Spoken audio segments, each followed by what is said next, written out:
ತರುವಿನ ನೆರಳು ಕೊಡುವಂತ ಸುಖವು ಕೊಡುವನು ಕೃಪೆಯ ದಿನವು. ಸ್ಥಿರ ಇರುವ ಮನ ಎನಗಿರಲಿ, ಶರಣಾಗತಿ ಎಂದು ಬರಲಿ.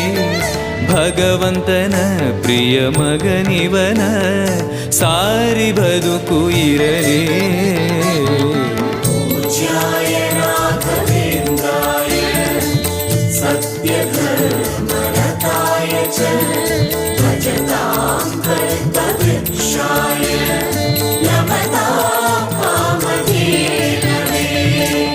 ಆಲಯವೆಂದರೆ ಮಂತ್ರಾಲಯವೇ, ಬೇರೆ ನಾ ಅರಿಯಲಾರೆ.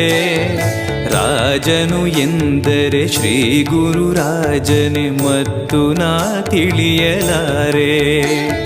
ಆಲಯವೆಂದರೆ